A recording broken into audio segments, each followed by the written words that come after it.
এরকম কমেন্ট করলে হয় না, কেন এসেছেন আপনি লাইভে? হাই গাইস, অনেকদিন আগে আমি একটা ইন্টারন্যাশনাল ট্রেড ফেয়ারে গেছিলাম অ্যান্ড সেখানে গিয়ে আমি 1000 রুপিস চ্যালেঞ্জ করেছিলাম। তো কী কী কিনেছিলাম সেটা আর আলটিমেটলি দেখানো হয়ে ওঠেনি, আমার এক্সাম চলছিল বলে। ফাইনালি শেষ হয়েছে, তো আমি কিছুদিনের জন্য ছুটি।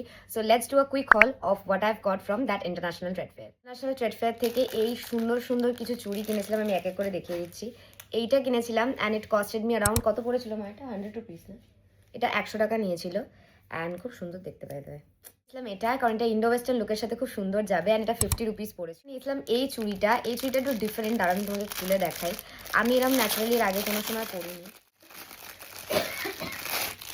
এই যে কি সুন্দর না কালারটা, এটার অনেক কটা কালার ছিল বাট আমার এই ডিজাইনের কালারটা খুব ভালো লেগেছিল, তাই এটা নিয়েছিলাম। এটাও পড়েছিল 50 রুপিস। এই প্রিটি ড্রিম ক্যাচারটা যেটা 100 রুপিস পড়েছিল। নেক্সট নিয়েছিলাম এই অ্যান্টি ডানিশের কাঢ়াটা, আমার এরম কাঢ়া নেই একটাও অ্যান্ড এটা আমি 100 রুপিসে পেয়েছি, স্টিল ডিল বলতে পারো। দেন নিয়েছিলাম এই প্রিটি নেক পিসটার, এটা আমার ভীষণ পছন্দ, এটা 50 রুপিস। নিয়েছিলাম এই ক্রপ টপটা অ্যান্ড এটা ডেফিনেটলি আমি সামার্সে স্টাইলা করবো অ্যান্ড এটা 100 রুপিস নিয়েছিল, মানে এটা স্টিল ডিল। লাস্টলি এটা আমার ফেভারিট, লাইক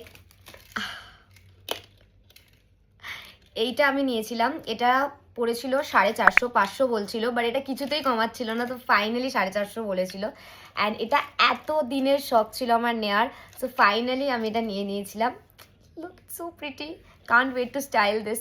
তো এই ছিল আমার international trade fair hall. Subscribe for more such videos. Bye by.